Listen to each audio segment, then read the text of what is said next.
In this episode of the Locked On NBA Big Board Podcast, we have a good one. Richard Stayman and I, actually, it's going to be Richard explaining. He is going to talk about the best fits for some of the most polarizing prospects in the 2025 NBA Draft.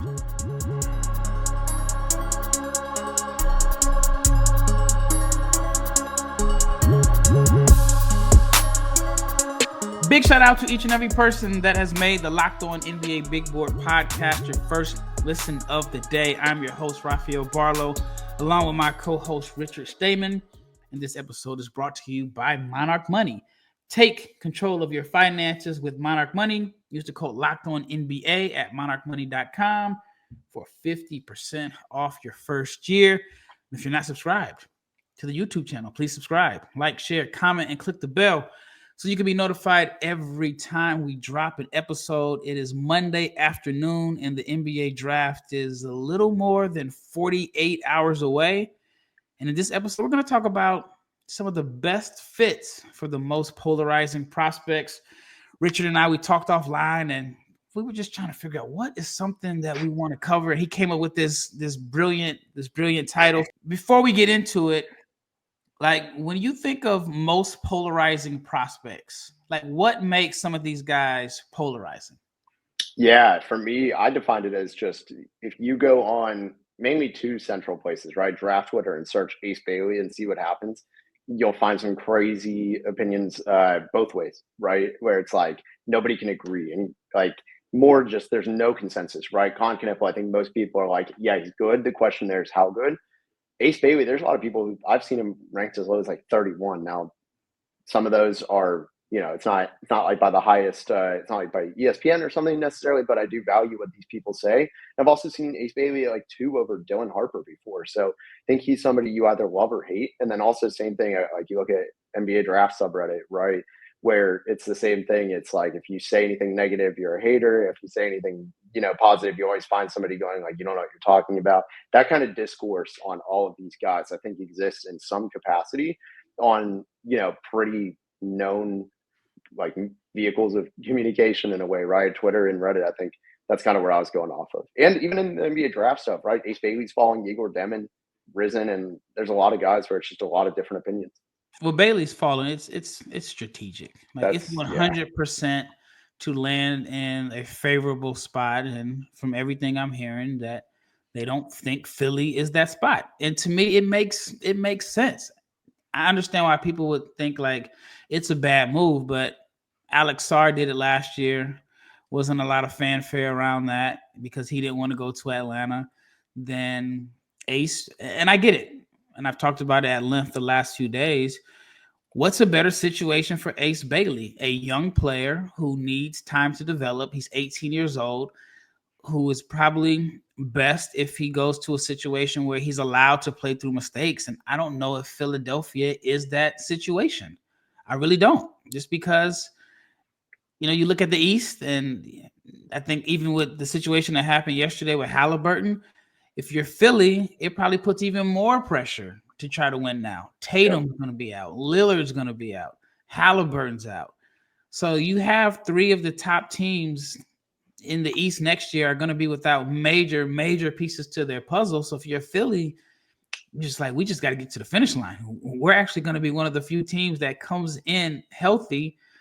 How much time are we going to give an 18-year-old prospect who everybody knows needs time to really develop? How much time are we going to give him?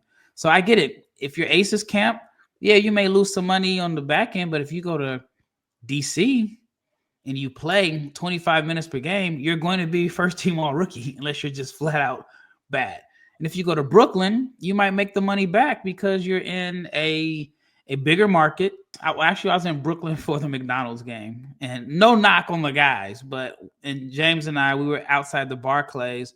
And you know how, like, when you're outside the NBA arena, they have like the top guys on the team, the faces of the team. Promise it was like Trent Watford and Zaire Williams and Cam Thomas and Cam Johnson. Like, those were the faces of like the Nets when it was like renew your season tickets now. So if you're Ace, you got to be like, if I go to the Nets, I'm gonna have a big billboard outside of the Barclays because I'm gonna be the face that people actually want to come and see. So to me, it makes sense. Whether he falls to 8, I don't know. Anyway, with that being said, I agree that Ace is polarizing. I just think it's stylistic. Some people just don't like him. I think you can make a case and say Colin Murray Boyles is polarizing because everybody I know that loves analytics loves Colin Murray Boyles. But the scouts that I talk to that aren't analytics, that are like more so about guys that watch with their eye test, they're not a fan. I can throw Liam McNeely in that mix too. I've talked to actually two different guys that represent teams that said Liam McNeely is a two-way player, which a two-way player contract means, which means 35. Like one guy told me McNeely's 37 on his board. Another guy, he didn't have a board. He's one of the assistant coaches that works guys out, and he was just like, yeah, he's not better than our two-way guys. So he's a two-way guy. So with that being said, let's talk about Ace Bailey. What makes Ace polarizing? And hopefully I didn't give away your team. No, but what makes Ace so polarizing to you personally? And what team do you think would be the best fit for Ace? Well, it's funny because, I mean, starting off with the fit, it's funny because Philly in a theoretical, in a vacuum, right, kind of needed a guy like Ace, right? A low usage wing who's going to be able to play defense, hit some shots. But I think you nailed it on the head. He needs more development than just that. Now, if he comes elite at those roles, I think, which is extremely possible at 3 and D, I think that's something. I know the defense is probably a more polarizing area among fans of his game, where it's like, okay, he has the tools to be good at defense. How long till it turns into something? If it turns into something, I mean that it'll happen pretty fast and that it will translate. So that's where I am on him, and I think the shot is there.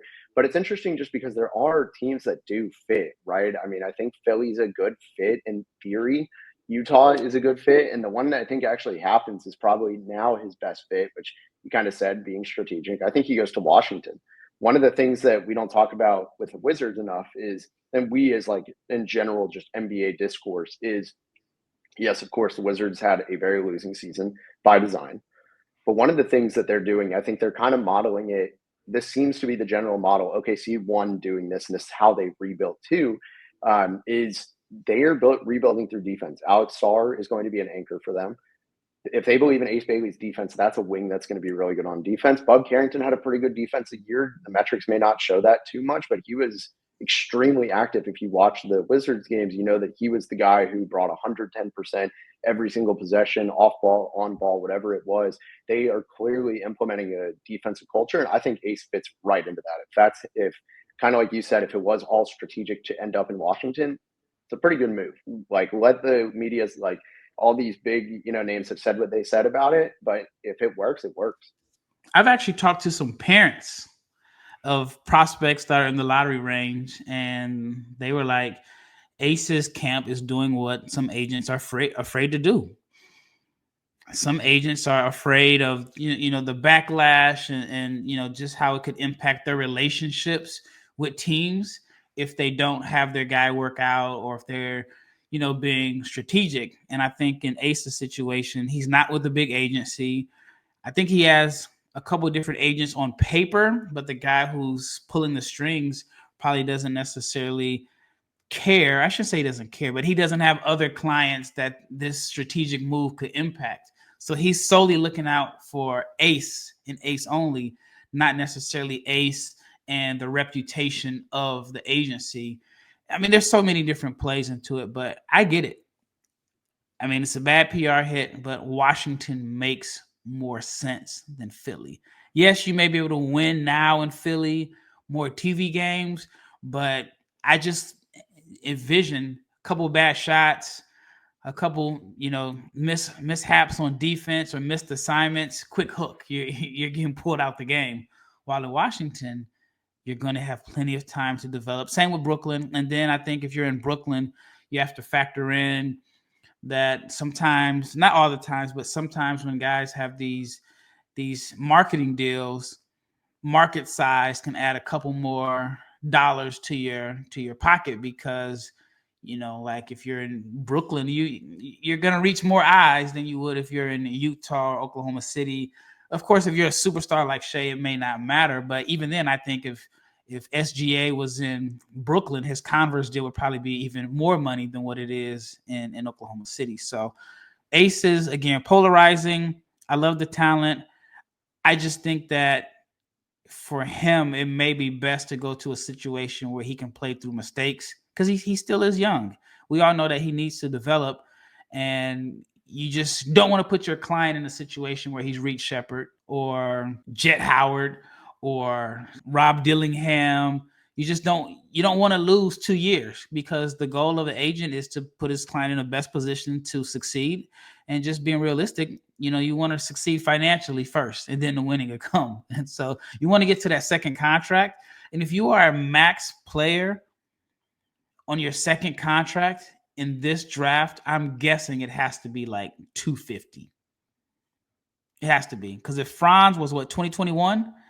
Yeah, that number keeps climbing every single year. Yeah, if Franz was in a 2021 draft and he got 224, I have to imagine if you are a max guy and you get your second contract, it has to be worth at least $300 million. Then what happens after that? That's all that matters. You got generational wealth. All right, up next, we're going to talk about Egor Demin, another player that Rich believes is polarizing, and he's going to talk about some of the best fits for Demin.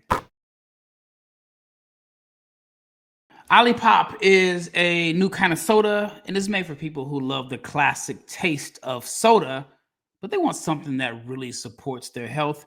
With just 2 to 5 grams of sugar and 9 grams of prebiotic fiber in every can, Olipop is changing soda in a way that is better for your gut. And that is because traditional sodas have like 39 grams of sugar. So, for example, there's 39 grams of sugar in a regular Coke and 44 grams in an orange Fanta. In Olipop, it totally flips the script. With just a fraction of the sugar, they have no artificial sweeteners, and they have gut-friendly ingredients like OliSmart, which is a blend to show support to digestive and overall health. It is a soda that tastes like the real thing, but it actually does something good for your body. And Olipop has different flavors: cherry cola, classic grape. They even have a Dr. Goodwin, which is a Dr. Pepper dupe. You can get a free can of Olipop. All you have to do is just buy 2 cans in the store, and they will reimburse you for one. Head to drinkolipop.com to claim your free can, and also to find Olipop near you. Again, that is drinkolipop.com/LockedOnNBA. All right, Egor Demin from BYU, 6'9" point guard. I think he's the best passer in this draft, but I do understand why he could be polarizing. Some people think he's a lottery pick. Some think he could fall to the late teens, maybe early 20s. Why is he polarizing to you? What do you think is his draft range? And then, of course, what team do you think would be the best fit? Yeah, the polarizing stuff. He's what do you measure it? 6'8", 6'9", right? Let's call it that ballpark. Elite passer, like you said, about likely the best passer in the class. Not really a good shooter.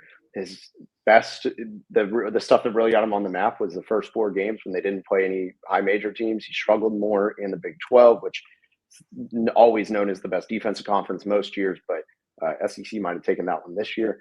But he really struggled in the Big 12 on that end. Didn't really get to the rim. I didn't think the rim pressure was great. But when you have size playmakers at teenagers, like that stuff is appealing.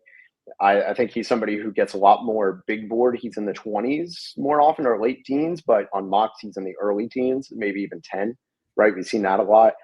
So I think that's where he gets polarizing. Now, the best team for me on this, honestly, there's a couple avenues, right? It's the same thing you talked about with the blank slate, right? Let him make mistakes, whatever it is, let him play through that. It's also an element of, I mean, could you put him in a developmental situation with a good team and see what happens? Maybe have him be a backup guard, even in some areas. I know the hot pick is Chicago. I see that all the time. Why? I guess I don't know. I was actually going to ask you why, because my only guess that I can think of is like they got some good stuff out of Lonzo when he's healthy. Do they see like a similar player? Like that's the only thing I see, and I'm curious what you think. but Yeah, I you don't got think that's that Giddey. great of a fit. You got Giddey. I Unless have you say Giddey, I don't want to yeah, pay Giddey $30 million, so we're just going to yeah, get a different version of Giddey. But Giddey's more aggressive yeah. and Josh Giddey's young. Like people forget, Josh Giddey He's is not really young. 24 years old. Josh Giddey is pretty young. So, and I just thought it was good for Josh to get out of OKC, just because of everything that was going on last year, and actually it benefited for the Thunder, obviously winning a championship. And then Giddey had a good year, 14, 8, and 7. Yep. Josh is only 22. He's still only 22 years old. And he turns 23 in the fall. Like he's going to enter the year as a 22-year-old. Yeah. I don't like the Chicago fit at all. I don't, unless the thinking behind it is we like Kobe White. Yep. We don't want to pay Giddey 30, but we want a bigger guard that can, give us some lineup versatility and someone that's going to be a passer.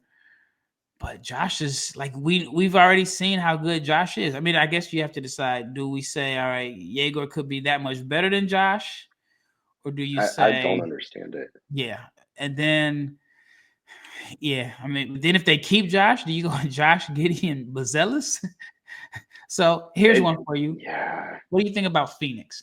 Phoenix makes sense to me now after the trade yesterday. They have too many shooting guards, and they need a guy that's not trying to score. Even though I think like you're best as a passer if you're aggressive and looking to score. But I think Egor would be a good fit in Phoenix based off the way the lineup is constructed now. Agreed. And I think that's also a path where you can learn the winning traits behind the scenes a lot, even if you're not doing the stuff on court of a team that's trying to win and see what works, what doesn't. And then there's also a real possibility that within the next 2 years, maybe even sooner, that Phoenix changes whole direction. And then he gets the blank slate stuff you're talking about with Ace Bailey, with Brooklyn, Washington. Like there's a real possibility that they try and reset how much they can do with, all the outbound situation and everything. To be determined, but I think they're a candidate for sure. Another one I was going to say was maybe Miami, but they would have to trade up. That's really the only thing for them. They don't. I mean, I didn't think they had a great amount of playmaking last year. Tyler Hero was their leading assist man, and then it was Davion Mitchell and Bam Adebayo. Like they could really benefit from having a tall point guard, and I think he would thrive in that development. What about Toronto? I like that one too. You give Toronto anybody size with ball skills, and I'm probably a fan. Yep. All right, let's switch to Noa Essengue. Essengue has a big game tomorrow. If they win, they win the championship, and if they lose, then I don't know. They don't. He doesn't make it to the draft unless he decides to skip Game 5 of the German League Finals to attend the draft.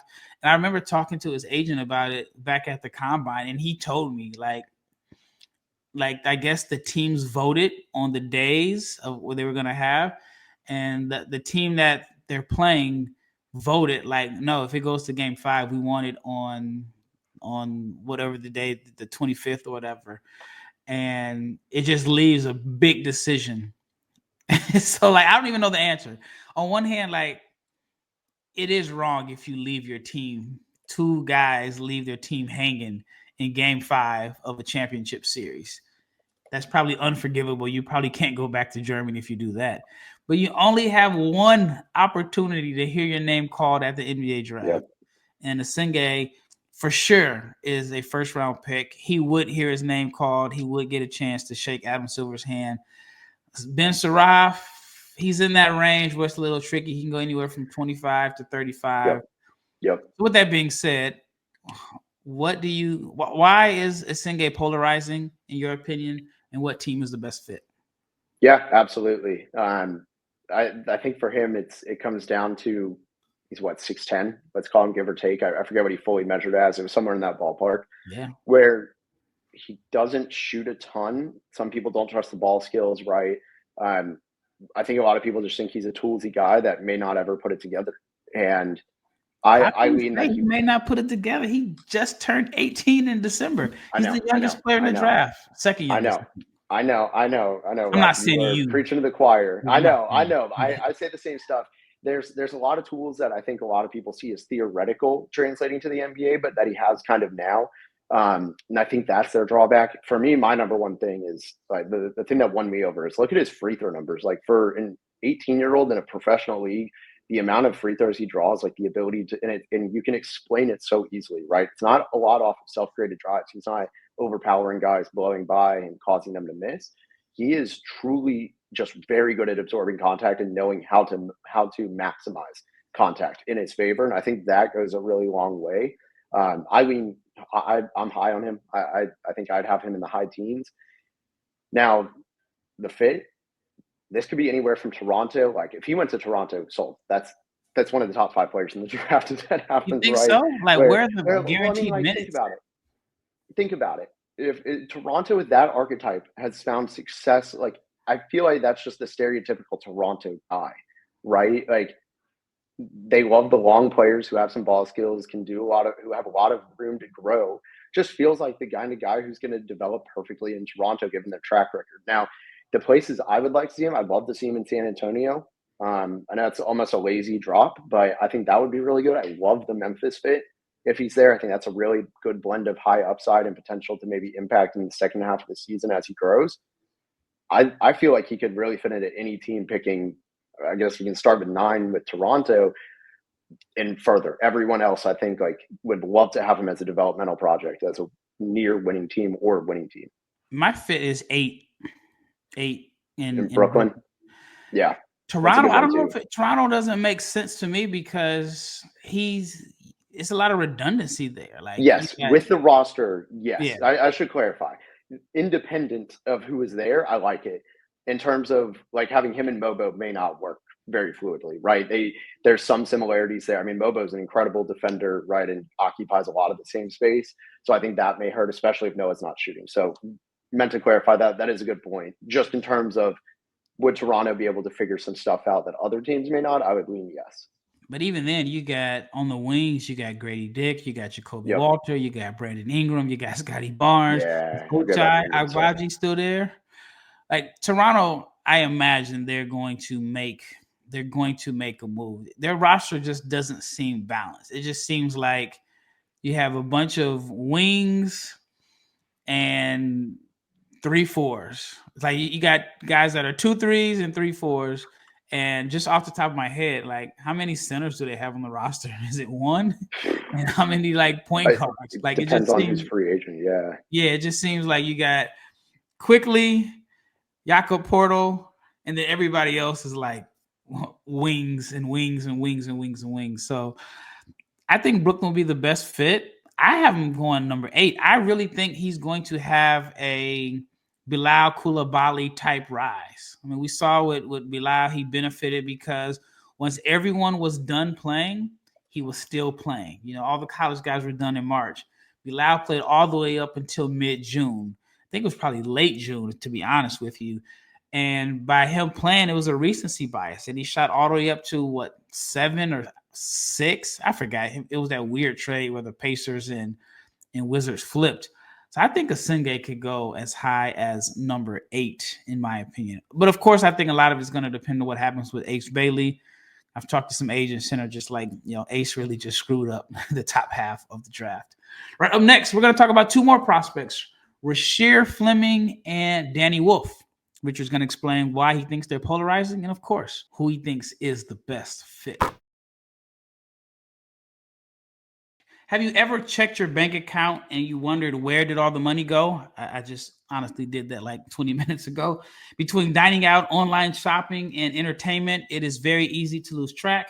And that is where Monarch Money comes in. It is your personal CFO, giving you full visibility and control over your finances. And Monarch Money, it's not just a budgeting app. It is a complete financial command center. You can track all of your accounts, your investments, and your spending in one place. So you stop just managing your money and you start building wealth. And Monarch Money makes it easy for you and your partner to track your shared and personal accounts, to set goals, and stay on the same page without all of the stress. So again, managing money with your partner is smoother than ever when you use Monarch Money. So take control of your finances with Monarch Money. Use the code LOCKEDONNBA at monarchmoney.com for 50% off your first year. Again, that is monarchmoney.com/LockedOnNBA. you can get half off your first year. All right, let's start off with Rasheer Fleming. Were you surprised he was not invited in the green room? No. In theory, yes. He hasn't been mocked in the top 20 since May. Like on any major, I think the last one I had was Bleacher Report had him June 3rd. That was the last one to have him even at 20. So I think it kind of fits to not have him there, even though I guess the green room really is, supposed to be a top 20, whatever it is, 20 something. Or I think 25. I think that's a pretty fair kind of, maybe he even turned it down for all we know, right? Like, I don't think does it come out if they got invited but declined, or I if mean, it just not? depends on if the agency wants to Right, put that out. right, exactly. That's what I figured. So with Rasheer, I kind of get it. I think he's a tough evaluation for a lot of people. I've talked to NBA scouts that, I've talked to two that right away I asked them at the same time, in separate texts and everything. I was like, what do you think? And one guy was very brutally honest in a negative way. One was like, oh, like the measurements, like, how do you not see him as, high upside, almost a 5 in some situations. So I think he goes a lot of different ways. That alone was kind of my reasoning. And then also some people don't buy the shot. That's a big one too. If he's not shooting, is he an NBA player? He might not be. It's a real argument. Now, best fits. I think Rasheer Fleming is going to benefit quite a bit from not being mocked inside in the teens or anything. Going to a playoff team for him is going to be a potentially really good fit. Right now, like on Tankathon, he's mocked at Miami. I don't know if he goes there because who knows what they feel about with Ware. But there's some really good spots there where he can be a small ball 5, right? If Utah, whatever happens with them, if they decide to move Markkanen, there could be some paths to him playing, potentially alongside some unique lineups. Even Orlando, like Orlando needs a big. They love length, and if they buy the shot, that's a really good fit. That 25. My favorite fit for him is, and I have a few guys that I like this fit for, but it's 14 at San Antonio. I think Rasheer Oh, that'd be Fleming good. I think he's a first round pick for sure. I'm higher on him than the consensus. I believe in the shot. He's a guy that I've always believed in the talent, but to me it was always, does he know how good he is? And this was the first year where I felt like the talent and the production were on the same page. But what I like about Rasheer Fleming is that he is a guy that I think is going to be easy to come in and play and fit. He's not going to have to scale his game down. He wasn't the best player on his high school team. He wasn't like the go-to guy or big shot taker at St. Joe's. So I think for him, he already knows how to blend in and fit. And I just like the fact that he's gotten better. Like if you look at guys 3 years ago, even 4 years ago, he was probably not, out of all the guys in this draft, he was probably one of the guys you had never heard of. Even some of the freshmen, you knew when they were in 10th grade that they were projected to be here. Rasheer Fleming wasn't that dude in high school. And I like those guys. And maybe that's why I'm higher on him and Maxime Reynaud and Said Coward, because these guys are trending in the right direction and they were able to develop at their own pace, as opposed to like having the pressure of, yeah, man, you had all these accolades in college and you're really getting drafted because of your high school resume. I think there's a few guys that are getting drafted or will be first round picks because of what they did in high school, not in college. And while Fleming is a guy that I think he gets drafted totally of what he did in college and the improvements that he made. Yeah, I think both of us, you talked about it too with the improvements in getting better every year. I'm not in Dallas anymore, but you are. We've seen the Mavs and stuff a lot. One of the best examples of that is, I just call it the Dorian Finney-Smith at this point, where he, for the first 5 years of his NBA career, the efficiency and points went up every single year. It was always better than the last year. And there's those kind of guys go a really long way. Now, they're not the same player, of course. I'm not comparing those two, but I do think it is something to be said about you always improve. There's always an upwards trend, right? Like that goes a long way with NBA teams. And another thing you said too, he scales down super easily. Like he doesn't have to go from being this offensive engine. Like a lot of people don't know, for example, Robert Covington did everything at Tennessee. I want to say Tech. that he was at. Yeah. And he was a 17 points a game guy, was running the offense, anchoring defense at times, had to play the five a little bit, like in the paint more than in the five, I guess. But um, that kind of stuff, you have to scale down, and that's a hard thing to do. Sometimes easier to take the same role and apply it in a small scale than it is to go from the dude to mentally accepting it and then also being able to apply it all really fast. That's a transition period that has to get skipped, and Rasheer Fleming doesn't have that. I love the fit, and I'm with you. I actually think the shot's fine. Like, it's not going to be bad. It's not going to be amazing. It's fine, and that's a win if you put him somewhere like San Antonio. That's a great acknowledgement too. I was looking more in the 20s. If they trade down even, or if they just take him, I think it's a good fit for him. Yeah. I mean, the 74% shooting from the foul line probably makes some people a little bit hesitant to believe that the 39% from three is legit. But again, I'm just going with the trends. He's gotten better, and he knows how to play a role. In high school, he played behind Aaron Bradshaw and DJ Wagner. I can't imagine there were a lot of touches there at Camden High. And those guys were projected lottery picks 2 years ago, and he's the one that is here. All right, let's wrap it with Danny Wolf. Very polarizing.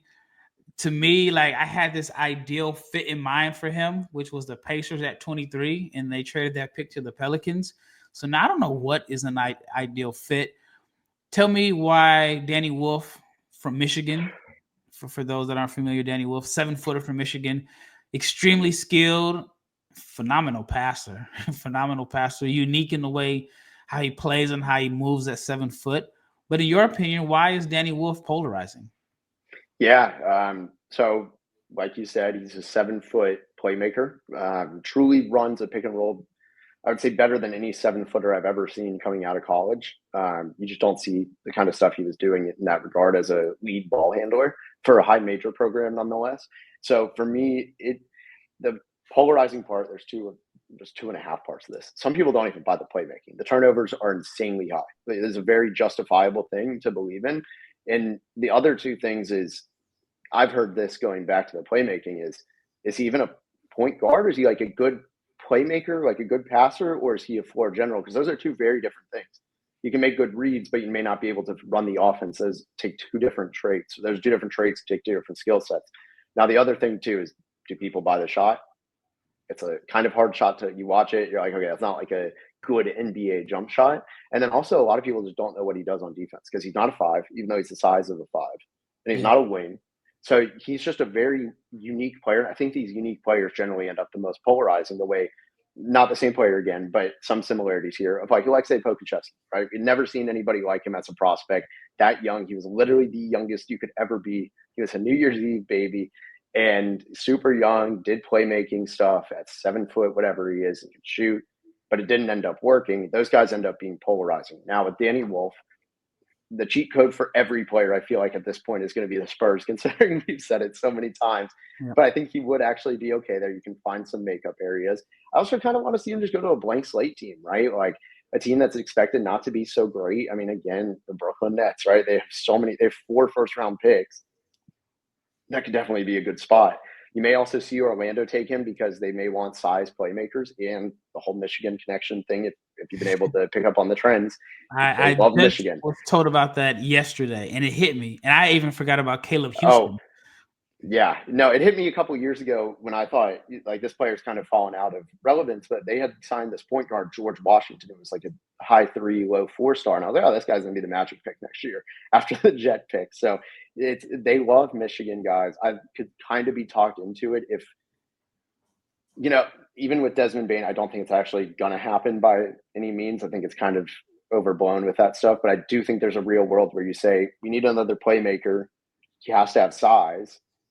Maybe we take Danny Wolf to run some bench units occasionally, but I just don't think it really fits with the current roster. But it could happen, so worth exploring. So my answer would be the Spurs. I know that's a cheat code answer, but it really does fit because every one of his flaws can be easily made up for, I think. Shows how good Victor is projected to be, how good he is right now. So for a person who is not really like into the draft like we are, and you say that Danny Wolf at 6'11", what is he, like 250 pounds, and he averaged 9.7 rebounds and 1.4 blocks. Why isn't he a 5? He's not a rim protector. He just doesn't have the instincts. I don't think he doesn't.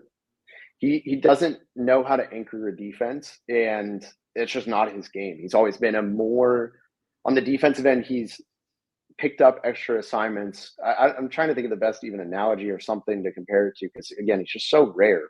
You hear 7 foot, you're like, okay, well, how do we put him at the rim and live and win? But then that's just not the case. Like I've always felt like his play style is an oversized wing on both ends of the floor. And if you've ever put a wing at the 5, you find a lot of shortcomings.